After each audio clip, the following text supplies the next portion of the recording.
G'day there ladies and gents of the internet, I am the Braveheart Aussie and welcome to a journey in world building. Today we are continuing our exploration of the planet of Somayaji. While last time we looked at the more technical attributes and key facts of the planet, today we are going to take more of a socio-demographic, cultural, economic and historical examination of the setting. In short, this time we will be looking at the people of Somayaji. And one of the features of Somayaji that I'm eager to explore is the multi-societal nature of the planet. Having been identified as an early settlement candidate during the scattering, owing to the presence of oxygen in the atmosphere, Somayaji has been subject to multiple rounds of colonization attempts over the centuries.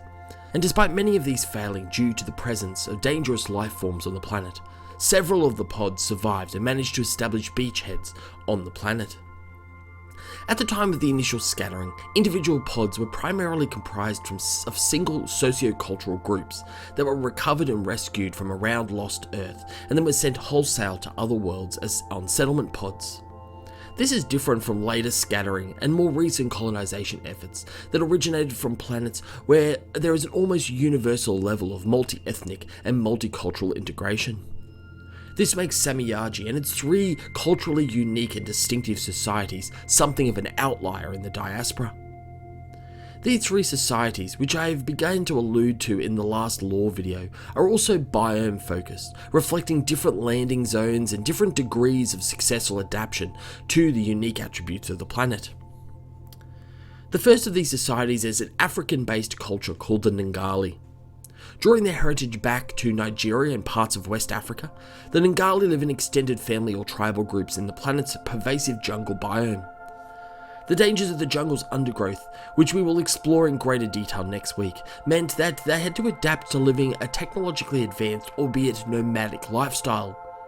They maintain long mobile caravans that crisscross the jungles of Caldora, travelling between orchard foraging and hunting grounds, and then trading the outputs of their jungle alien biodiversity to the other groups of the world.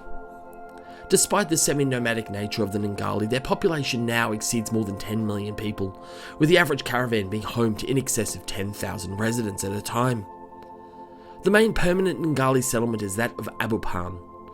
It's located on the western coast of Caldora, positioned between the global capital of Crystal Havens atop Silver Peaks on the Razorback Range, as well as the coastal islands of the Eversea Skimmers. The entire region is known collectively as the Capital Region and is home to about 35% of all people on the planet. The second group is that of a Northern European-based society living in a handful of high-altitude and partially floating cities atop the major mountain peaks of the continent. Called the Ritish, they are fair-skinned and shorter in stature than the Ngali and live in 5 high-density technologically advanced mountaintop cities across Caldora. The cities are positioned above the treeline of the jungle, affording them some protection from the terrors of the planet, though even now they are still fighting against the jungle's rapid encroachment. The cities are defined by towering spire buildings, some of which have over 200 floors, comprising silver metallic masonry and glass materials with oddly organic designs.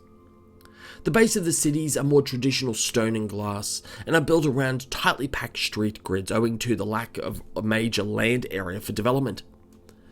Where the cities have expanded beyond their mountain plateaus or peaks of their original foundation, anti-grav platforms support new residential and commercial districts, as well as providing space and airport functions. The Ritish are the principal merchants and diplomats of the Somayaji, and engage the wider compact and diaspora on behalf of the planet. The Ritish number in about 8.5 million people. The final group draws its heritage from Southeast Asian countries including Indonesia, Malaysia and the Philippines. Called the Sea Skimmers by the other societies due to their penchant for using hydrofoils and winged catamarans in their sea fleets, the Skimmers primarily reside on 3 small island archipelagos as well as some more coastal islands off Caldora. These islands are highly developed and are home to the largest populations on the planet, with some 15 million people.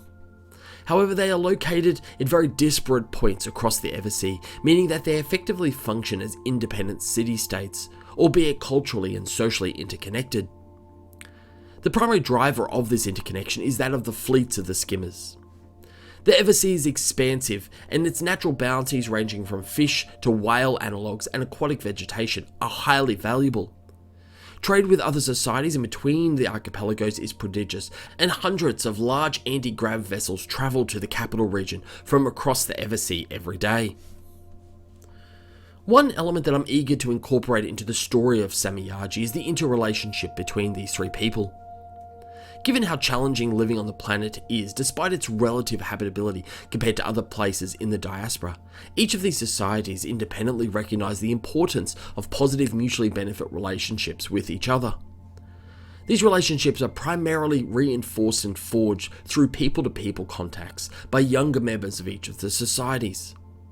This draws comparisons with concepts like gap years or exchange students, or the role that cultural immersion plays in lasting personal, familial, professional and social connections between the societies. An example of this is with the Ngali, who undertake an arduous trek by foot when they reach the age of 18, called the climb. This entails them climbing up the side of one of the major mountains that leads to the 5 cities of the Ritish, and then live and work in one of the cities hosted by a young couple or family. Similar exchanges and traditions are common amongst all three societies and help to continuously reinforce mutual support and encouragement between each other. Now that we've taken care of the three individual societies, let's talk about how the planet is governed. The planet is a constitutional monarchy, with a head of state being a king. The House of Callum is a Scottish-born noble house that assumed the title of king and sovereign approximately 180 years after settlement. The position of king is principally ceremonial and is apolitical in nature, though it does carry some indirect political influence, particularly when it comes to foreign affairs and matters dealing with the wider diaspora. The king under the constitution delegates the majority of their authority on executive matters to the Trilacrum, or the Council of Three. The Trilacrum is comprised of 3 elected leaders, one from each of the 3 societies, who formally provide advice and guidance to the king, but in effect represent the highest executive authority in the kingdom.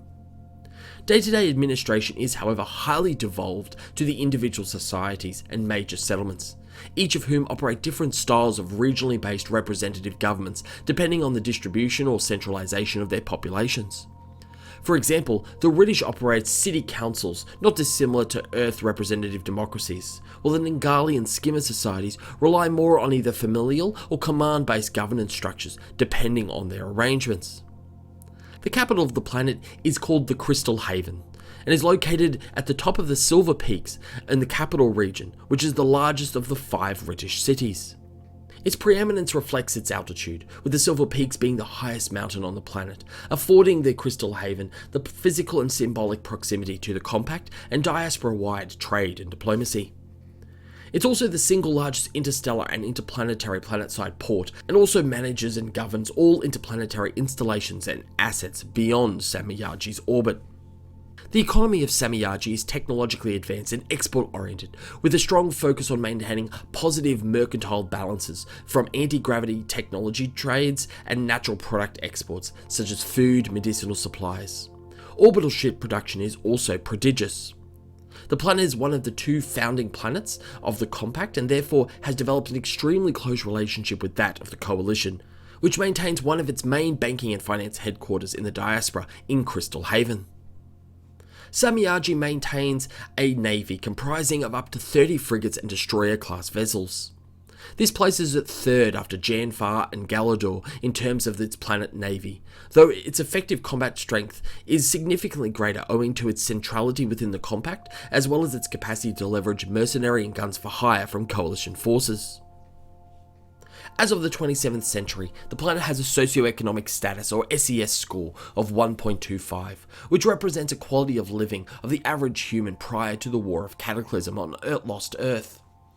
This includes relative safety from both natural and man-made threats, the comparative habitability of the planet compared to other places in the diaspora, and the predominantly naturally grown food of the planet.